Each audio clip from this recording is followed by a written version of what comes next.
Olá, dando continuidade então às nossas videoaulas, né? Vamos falar aqui sobre um novo tema, lembrando que temos o apoio do Instituto Federal de Goiás e do Ministério da Saúde para essas nossas ações. Hoje nós vamos falar da epidemiologia aplicada à prevenção e controle das infecções hospitalares e a educação em saúde para a prevenção de controle de infecção. Muitos dados aqui a gente já discutiu lá quando a gente falou da Comissão de Controle de Infecção, das portarias, e vamos então continuar aí falando, dando continuidade às nossas conversas. Hoje a gente vai falar um pouquinho do histórico, né, da vigilância epidemiológica no mundo, como começou, vou falando lá um pouquinho de Samuel Weiss, os conceitos de infecção de infecções relacionadas à ciência, saúde e de infecção comunitária. Vou falar de conceitos gerais. Na nossa outra apresentação é que falaremos a respeito dos conceitos específicos,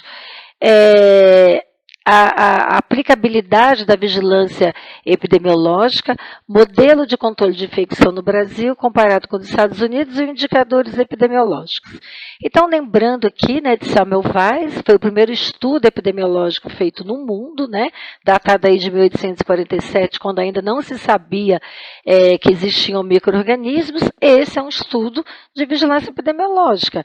Ele observou um fato, a morte puerperal, a febre puerperal seguida de morte. Ele analisou todas as causas e descobriu que os médicos os médicos residentes saíam da sala de parto com as mãos sujas de sangue e faziam os partos, e provavelmente ali ele entendeu que existia o que ele denominou de partículas cadavéricas, que através das entranhas da mulher ela se infectava. Então, é um estudo epidemiológico sobre prevenção de infecção da febre puerperal, ainda numa época que não se sabia aí da epidemiologia. Então, esse é o nosso, vamos dizer assim, a referência que a gente tem, né, de controle de infecção, o Samuel Weiss.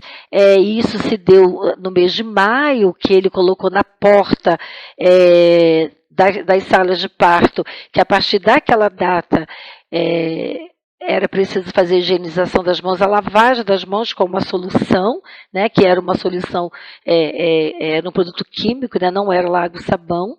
E a partir desse momento, vocês observem que quando ele fez a intervenção em 1847, as taxas de morte, né, de mortalidade dessas mulheres, elas caem até a níveis inferiores das clínicas de parteira, que faziam os partos com as mãos limpas, né? Então, se a gente pensar que nesse momento não se conhecia a microbiologia e ele fez esse estudo, implementou uma medida e essa medida foi efetiva, isso então é o primeiro trabalho, né, o primeiro relato da vigilância. E Samuel Weiss, então, é considerado aí o pai, né, digamos assim, do controle de infecção. Em maio é comemorado no mundo inteiro, né, é reforçado as lembranças e as metodologias, a higienização das mãos em relação ao controle de infecção, porque foi relacionado a esse evento. Florence Nightingale também foi uma pioneira, né? Ela morreu sem acreditar na microbiologia, mas mesmo sem acreditar, ela fez um trabalho pioneiro, né? Pioneiro em controle de infecção e de epidemiologia hospitalar na Guerra da Crimeia, né? Ela tinha como armas para convencer os generais de liberar dinheiros e construir os hospitais de campanha, dadas as informações que ela tinha em planilhas, né?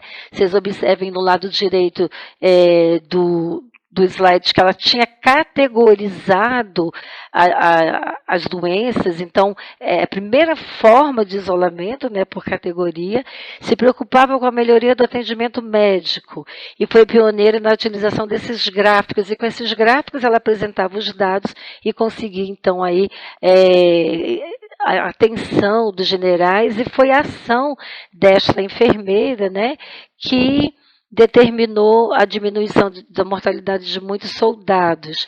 E ela, então, é a nossa referência aí do Dia da Enfermagem por conta dessa história. E seus argumentos comprovavam a relação direta entre as condições sanitárias e as complicações pós-operatórias, né? Ela falava das lavanderias, dos locais que os pacientes ficavam, que tinham ratos nos hospitais, valorizava a prática de higiene e com essa prática de higiene, com essas mudanças de fluxo, né? Ela acreditava na teoria dos miasmas, né? Que a teoria do miasma é que as doenças elas emanam, né? De resíduos, de fezes, urina, de esgoto. Então ela trabalhou muito em relação a isso e com esse trabalho, teve uma diminuição na taxa de cólera, de tifo, né, de diarreia, e depois as medidas foram instaladas e seguiu-se muito aí essa metodologia. Vale lembrar que se você olha como funciona a enfermagem na Europa, a enfermagem da Inglaterra ela tem realmente um diferencial, muito provavelmente por questões da Florence Nightingale.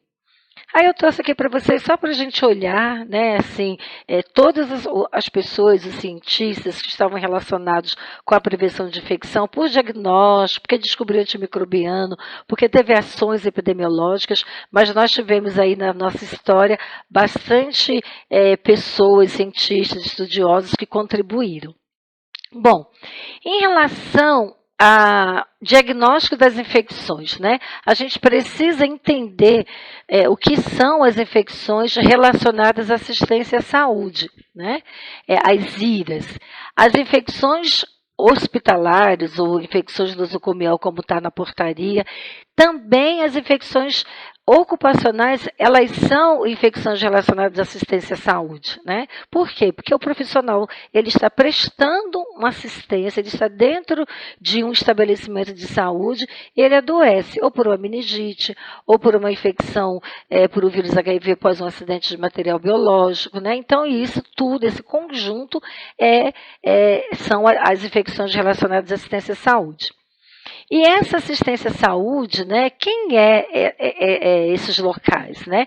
A gente já falou na outra apresentação que não é mais hospitalar, já está fora do hospital.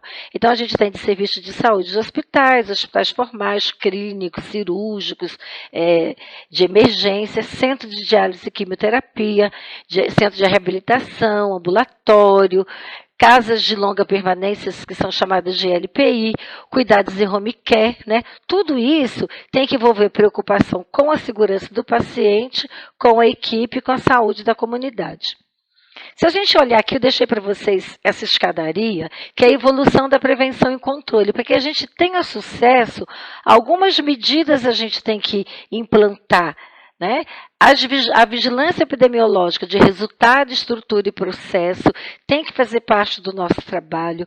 Educação permanente, atenção ao ambiente interno e meio ambiente, ou seja, questão de higiene, né? Questão de acessos para animais sinantrópicos. Atenção ao profissional de saúde, ele tem que estar saudável. Se ele tiver doença transmissível respiratória, ele precisa ser afastado da atividade assistencial, ele tem que ter as vacinas em dia.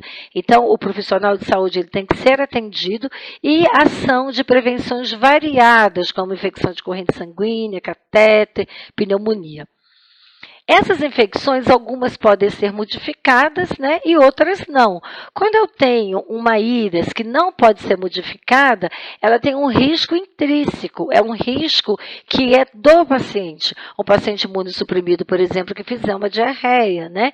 Isso é uma infecção, é um risco da doença.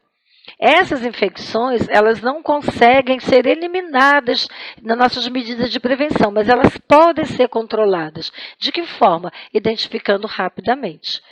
E aquelas que podem ser modificadas são as infecções hospitalares transmitidas através de quebra de técnica e de não adesão à higienização das mãos. O conceito de vigilância epidemiológica é a observação sistemática, ativa e constante da ocorrência e distribuição de uma doença. Então, a observação sistemática, eu tenho que ter uma sistematização, tenho que ter um método de fazer essa vigilância. Ela é ativa, eu preciso buscar o dado e ela tem que ser frequentemente. Eu não posso fazer isso só de vez em quando. Eu não posso passar na UTI uma vez por mês. Eu tenho que ter uma constância e eu aí, dentro da minha possibilidade, eu vou definir o que eu vou fazer todo dia, o que eu vou fazer periodicamente, o que eu vou fazer de prevalência, tá? E da ocorrência e distribuição de uma doença. né, ou dos agravos e condições que aumentam ou diminuem o risco da ocorrência. Então, eu vou observar a ocorrência de uma determinada doença, de uma determinada infecção. A infecção hospitalar é um evento adverso e vou analisar por que ela aconteceu. Analisando o que ela aconteceu, eu vou propor medidas de controle. Para isso serve a vigilância epidemiológica. Ela tem que ter uma coleta sistemática de dados, uma análise, eu tenho que interpretar esse resultado para saber o que esse dado está me falando e, a partir daí, planejar, implementar e criar estratégias de saúde. A vigilância epidemiológica das infecções é a base do controle de infecção nos Estados Unidos, né? Então, a vigilância foi por conta disso. Teve o projeto SENIC, que ocorreu lá por conta de questões de prevalência de infecção por estafilauros em crianças e adolescentes. Depois teve o NIS, né, que tinha o objetivo de reconhecer os principais problemas e começar a fazer os benchmarks entre os serviços, e isso serviu para a acreditação George Committee foi criada por conta, pensando também em analisar esses dados com vigilância, feedback e ações de melhorias. Então, a acreditação dos Estados Unidos, né, que tem muitos hospitais no país que têm a mesma acreditação, ela olhou isso, né, ela considerou isso como um dado importante para a qualidade da assistência do paciente. E em 1985, por exemplo, o projeto SENIC, né, que fez aquele trabalho todo da estrutura das infecções, aí foi visto que os serviços que tinham controle de infecção hospitalar, eles conseguiam diminuir as suas taxas de infecção urinária, corrente sanguínea e pneumonia, né? Elas podiam ser prevenidas com ações pontuais em relação à prevenção das infecções. Em 2005, teve uma reestruturação do NIS, né? E aí começou-se então a considerar infecções relacionadas à saúde, as IRAs, né? As infecções fora do ambiente hospitalar. E em 2006 a notificação da IRAS passa a ser obrigatória e pública em vários estados americanos, né? Então, quando começou o NIS lá em 1970, nos anos 70 mais ou menos, né? Começou por os hospitais fazerem adesão, quem queria participar do projeto ou não, e isso se tornou obrigatório. Em alguns estados hoje, então, já é obrigado publicar os dados de controle de infecção.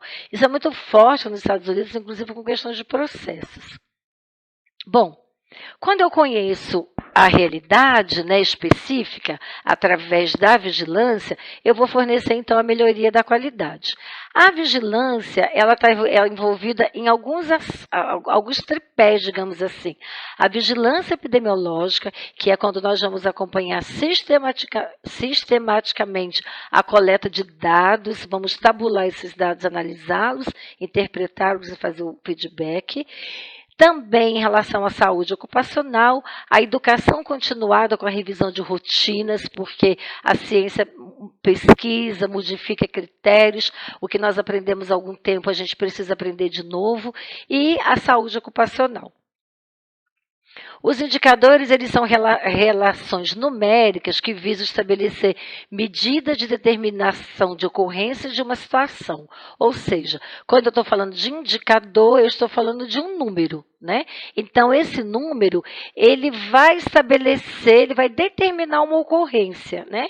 Então, por exemplo, uma taxa de infecção hospitalar, isso é um número, né? É um indicador, que vai ser o quê? Vai ser as infecções que ocorreram naquele hospital no período, dividido pelo número de saídas dos pacientes. Essa é a fórmula. Então, são relações numéricas. E essas relações numéricas, elas vão determinar uma situação que eu vou ter um dado e, a partir desse dado, trabalhar para que fique mais próximo de zero. São parâmetros representativos de um processo que permite quantificá-lo. Então, por exemplo, eu posso quantificar a adesão da higiene de mãos. E eu posso quantificar, inclusive, por categoria profissional. Se bem estabelecidos, vai garantir a qualidade de um produto ou de um serviço. E a vigilância epidemiológica direcionada só aos indicadores de resultado, que foi o exemplo que eu falei da taxa de infecção, elas não são mais suficientes. Eu preciso pensar em novas perguntas que são levantadas no dia a dia e em relação ao controle das infecções relacionadas à assistência à saúde. Eu não posso só pensar em resultado, eu tenho que pensar em estrutura e tenho que pensar em processo. Eu tenho que ter indicadores de processo e de estrutura.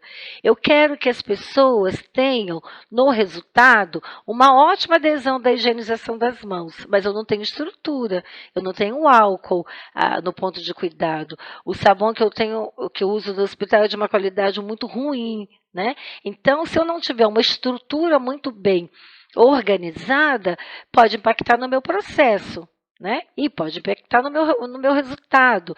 E o processo, eu tenho que estar descrito como que tem que fazer a higienização das mãos, a técnica, os momentos. Então, se eu tenho uma estrutura adequada e um processo adequado, quando eu tiver o resultado, vai ser um resultado baseado nas melhores práticas, né? Não é um resultado com viés. A adesão é ruim, mas eu também não tenho produto alcoólico.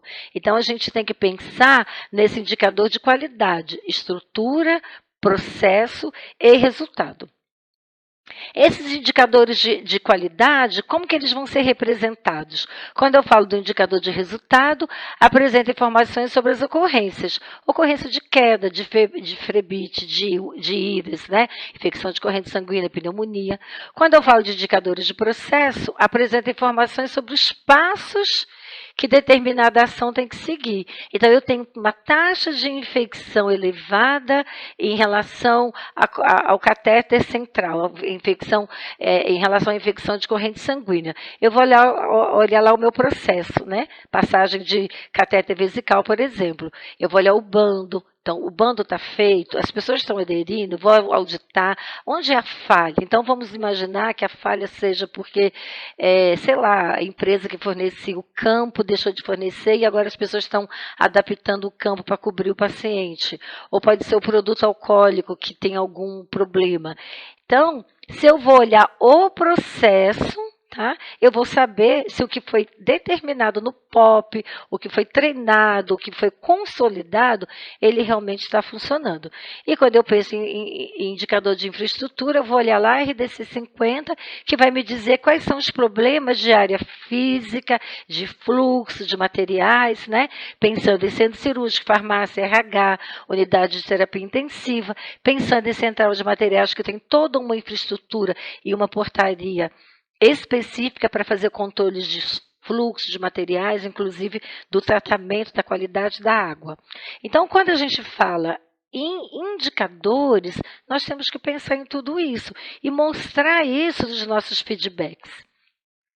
Quando eu estou falando de indicador de processo, é a maneira pela qual se realiza determinada operação segundo determinadas normas. É um método ou uma técnica, ou seja, a técnica de higienização das mãos. Todas as pessoas estão realizando esta operação segundo determinado nas normas, então a gente vai conseguir isso como um indicador de processo. Eu quero olhar como que está a adesão, as práticas de precaução e isolamento. As pessoas estão higienizando as mãos antes de se paramentar, estão usando máscara, estão tirando a máscara fora do quarto, isso é um indicador de processo. Os processos de higiene de mãos, né, ele tem então envolvido o indicador de estrutura e um indicador de processo. Quando eu penso no indicador de estrutura, é a estrutura que eu preciso dar. A pia, o papel toalha, o sabonete, o dispositivo o produto alcoólico. E no processo eu vou determinar técnica e adesão, tá? E com isso eu vou ter um resultado, né? Eu vou ter um resultado numa auditoria que eu vou conseguir saber se as pessoas estão aderindo ou não às mãos, quando eu vou olhar se está fazendo a higiene de mãos, e se essa adequação, se essa higienização das mãos, ele realmente fez a higienização das mãos, ou ele teve só a intenção de fazer dentro do processo quando eu vou fazer as auditorias. Quais os processos que devem ser avaliados? Eu tenho que ter um foco. Eu não vou conseguir fazer tudo de uma vez, né? Quando a gente falou lá da composição da CCH, a gente falou isso. Qual é a minha prioridade? O que é que eu preciso focar? Então, uma boa ideia eu trouxe para vocês olharem o que pode ser avaliado. Eu vou prestar atenção naquele tipo de situação que vai me causar um alto custo, um alto volume, um possível problema ou um alto risco. Então, eu trouxe essa tabelinha para vocês. Exemplo de classificação para cuidados endovenosos, mas vocês podem desenvolver isso para outros cuidados. Então, qual que é a origem dessa recomendação? Os aspectos de cuidados que preencham 2 desses 4 critérios, eles são considerados importantes. Então, eu tenho 4 situações de risco. Se eu tiver 2, se dentro do meu processo são 2 situações de risco envolvendo, eu já vou considerar isso importante e posso monitorar. Por exemplo, a venopulsão, ela tem um alto volume, né? Mas é um volume que não tem um alto risco, porque eu pulsiono a veia do paciente, faço a medicação, ele vai embora, não tem maiores problemas e não tem um custo alto, é um custo menor. Então, se eu tivesse que fazer implantar uma classificação de cuidados para eu olhar o processo, não seria essa eleita. A administração de quimioterapia. Tá? Ela não tem um grande volume, mas ela tem um alto risco. Tem um risco do paciente ter complicações, tem um risco de ser administrado inadequadamente, de ter reação, né? De ter infecção no portocate ou no catéter implantável, semi-implantável que esse paciente vai receber, decorrendo, por exemplo, precisar tirar o catéter e ele parar de fazer o tratamento, e é muito caro. Então, eu preciso monitorar muito bem a quimioterapia. A educação do paciente tem possíveis problemas, porque ele pode não entender. Quando você fala que ele tem que higienizar as mãos, ele pode entender errado. Quando você explica que ele não pode levantar sozinho, que ele tem mais de 60 anos, ele vai dizer que ele é jovem. Então, tem possíveis problemas. Mas não tem mais que isso, então também não precisaria ser uma coisa para a gente priorizar quando a gente for fazer nossas auditorias. Agora, olha a nutrição parenteral e a administração de medicamentos venosos. Olha quantos riscos estão envolvidos, né? Alto volume, alto risco, problemas, tá? E um alto custo aí em relação à nutrição parenteral. E a analgesia de PCA, ele é um procedimento importante, mas ele pode ter possíveis problemas, né? Na administração, na retirada, quando vai retirar, mas não preencheria, então, aí esses critérios para entrar num primeiro momento, quando eu preciso de um foco, né? De uma diretriz, no primeiro momento, para a gente fazer as nossas auditorias. Em relação aos indicadores epidemiológicos de resultado, né, eles cada vez mais são utilizados como indicador de qualidade, quando a gente mede principalmente as principais infecções. Esses indicadores são um ponto de partida para identificação e resolução de problema. Com esses indicadores eu posso, por exemplo, olhar o meu processo. Toda informação deve levar à ação. Eu sei, eu tomei conhecimento, eu preciso fazer uma medida de controle. Toda decisão a respeito de medidas de controle deve envolver equipe, né? Ou seja, eu preciso que as pessoas envolvidas naquele problema, a fotinha aqui da queda, né? Eu preciso que as pessoas envolvidas nesse risco, elas sejam treinadas, orientadas e identificar. Muitas vezes a gente pode perguntar, olha, sei lá, nutrição parenteral está tendo muito problema, o que está acontecendo? Aí você pode descobrir que ela deixou de ser comprada fora, está sendo manipulada dentro do hospital, por exemplo, né? Então, é muito importante que a gente envolva a equipe específica daquele evento que a gente está investigando. Então, outro exemplo que eu trouxe para vocês em relação aos itens, né? Classificação da importância da aplicação de precaução padrão em bactérias multiresistentes, né? Então, aqui, olha, essa daqui foi o monitoramento de micobactéria de uma unidade de terapia intensiva adulto. Tem alto risco, né? Porque o paciente pode morrer, pode ter um surto, tem possíveis problemas do surto e tem alto custo porque você gasta com EPI, você gasta com isolamento do quarto e você gasta com medicação. Então, vamos dizer assim, acompanhar o processo, né, da adesão às precauções de contato com bactéria multiresistente, ela é importante, porque ela tem muitos riscos, né?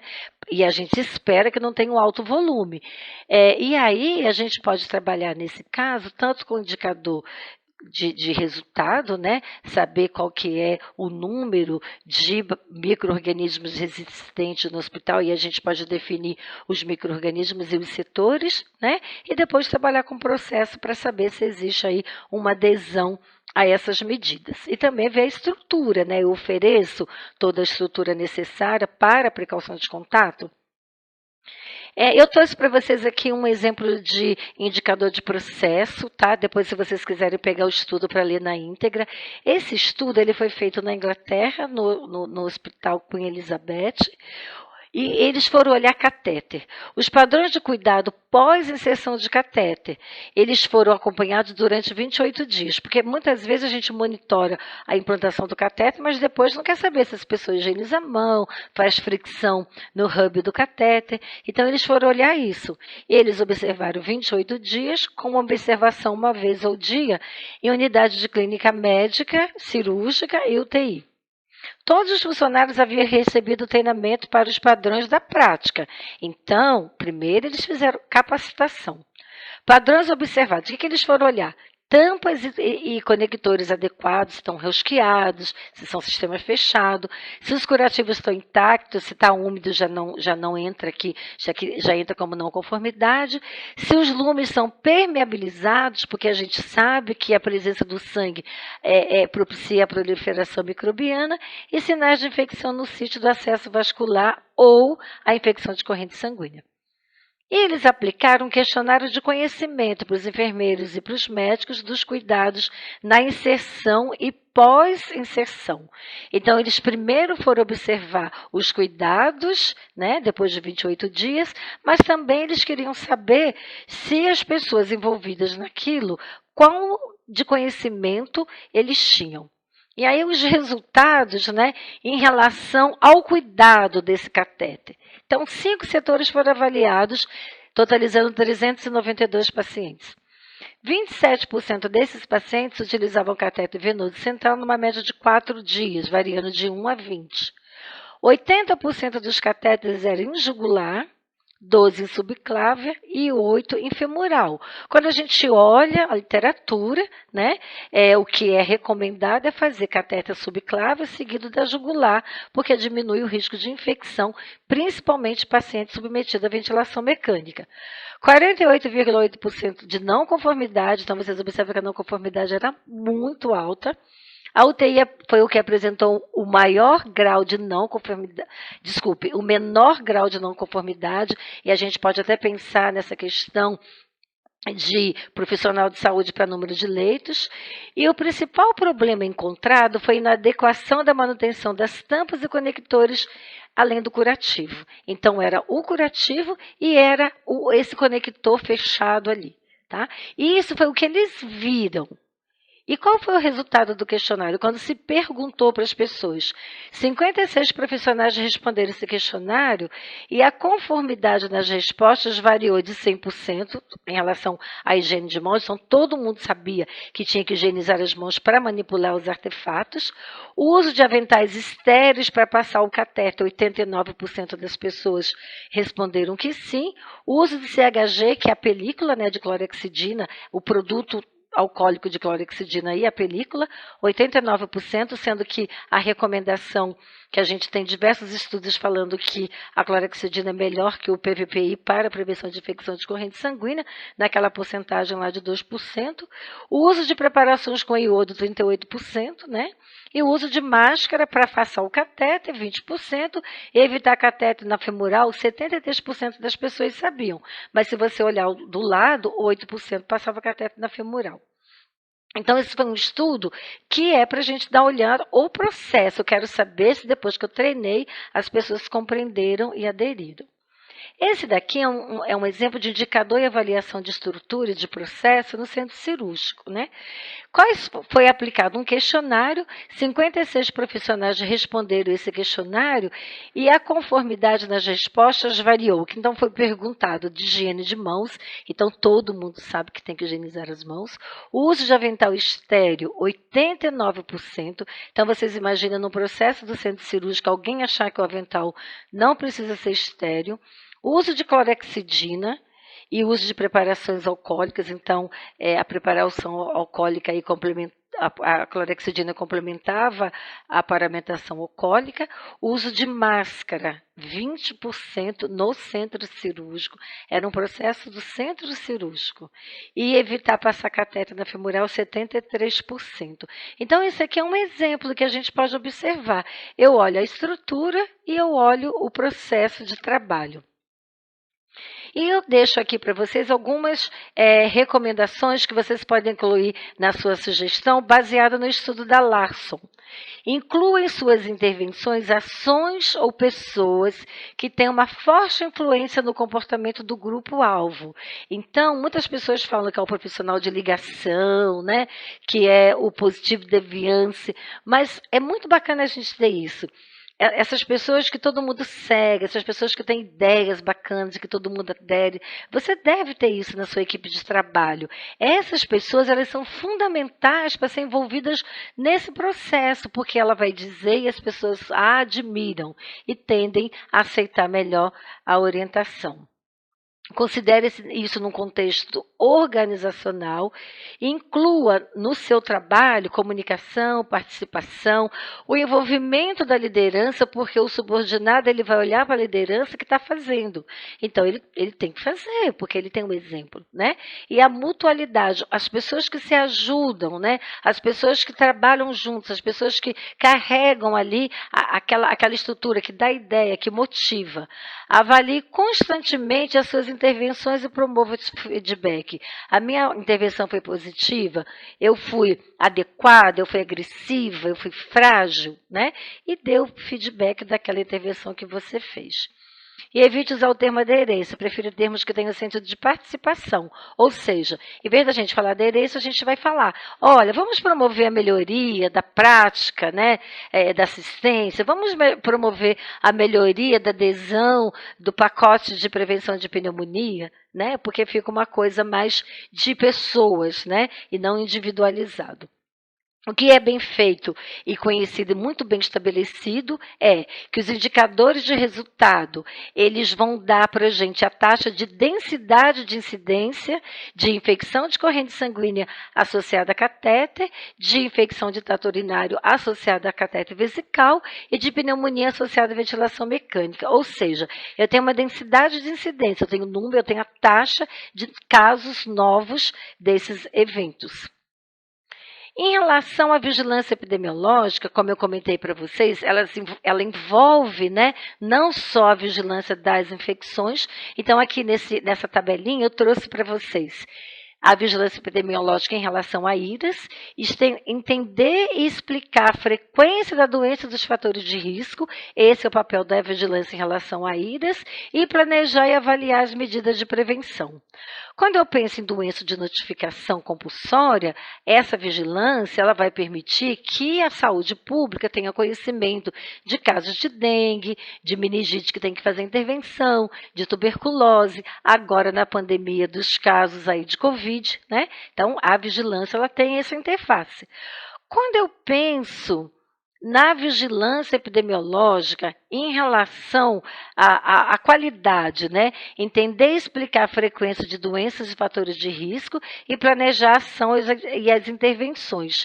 Em relação à saúde ocupacional, a taxa de adesão à imunização, por exemplo, uma campanha de influenza, eu quero saber, por exemplo, se as pessoas que trabalham diretamente na assistência do paciente estão com o esquema completo de vacina da hepatite B, se os funcionários da limpeza têm a vacina de tétano, se todos têm vacina de sarampo, né? Então, eu vou ter várias vários indicadores em relação à saúde ocupacional, incluindo a exposição com material biológico. E aí eu posso ter aí, por exemplo, quando eu falo da taxa de acidente com pérfuro cortante, eu posso descobrir que eu tenho um problema, que as pessoas estão jogando o pérfuro no chão, ou a caixa está ficando muito cheia, as pessoas estão se acidentando.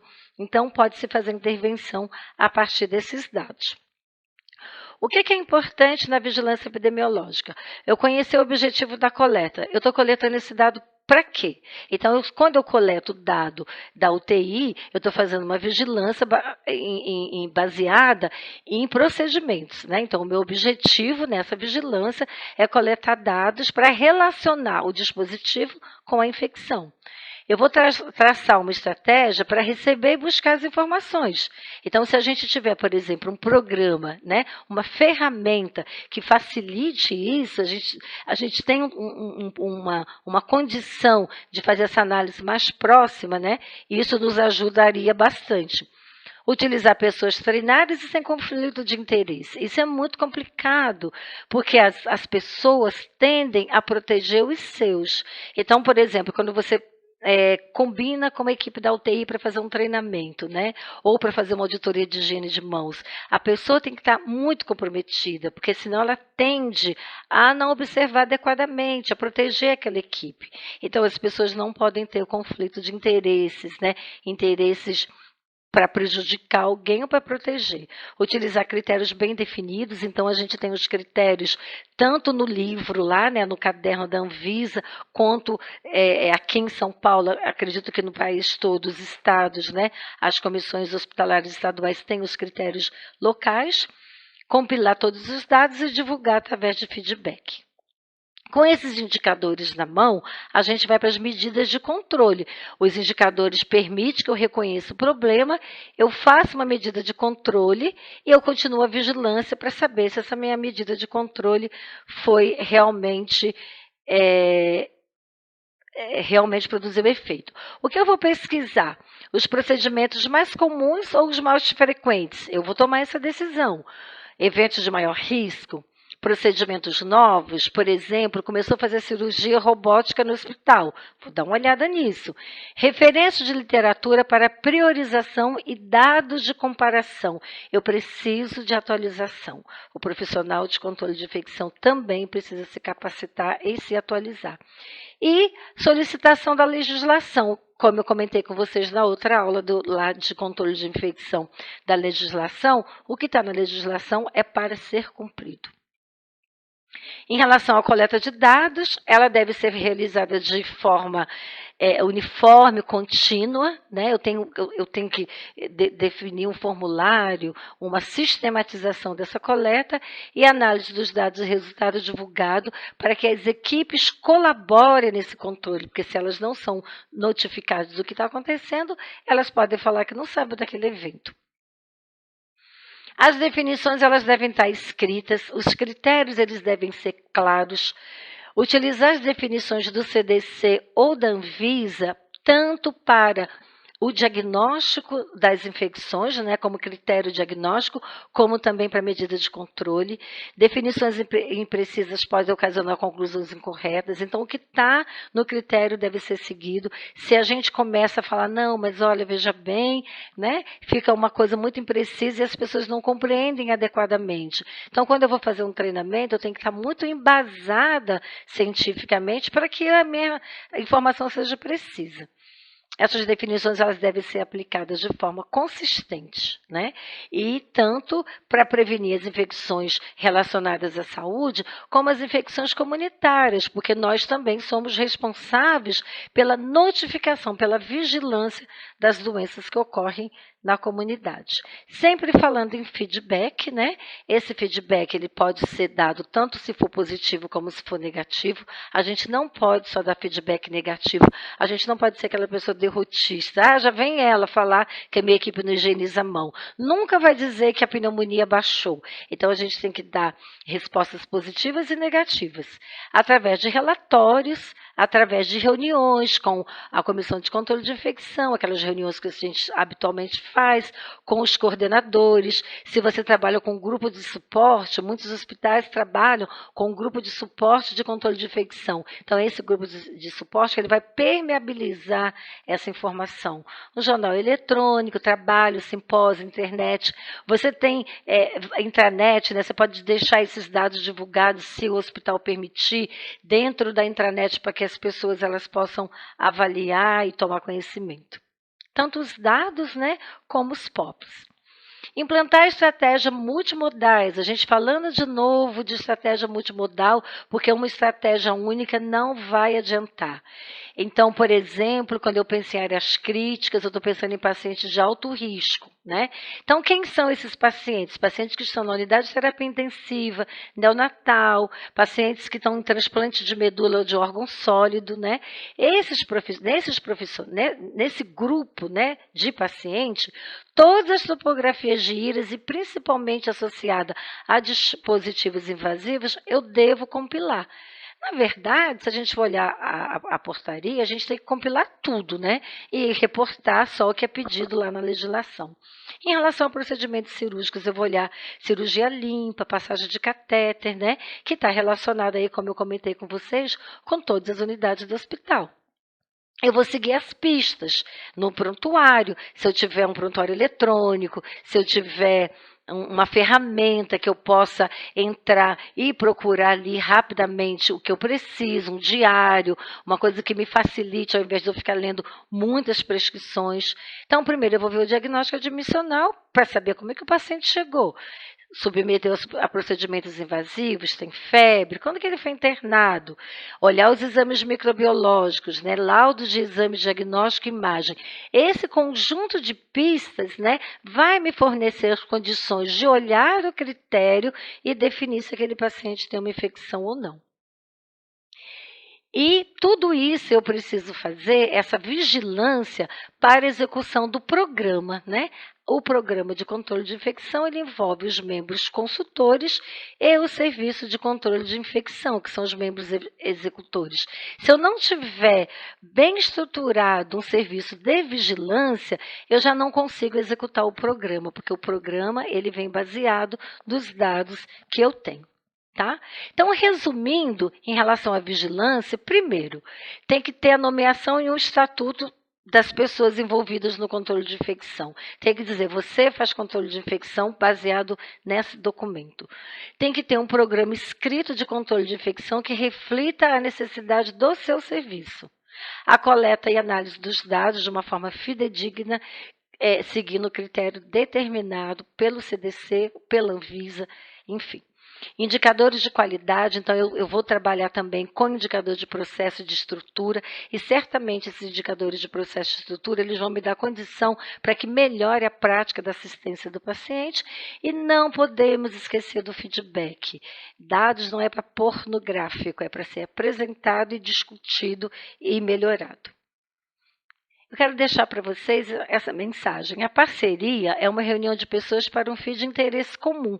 É uma sociedade, é uma companhia. Nós que trabalhamos no controle de infecção, nós temos que ter parcerias dentro do hospital. Temos que ter parceria para as pessoas nos ajudarem na vigilância e na implementação das medidas.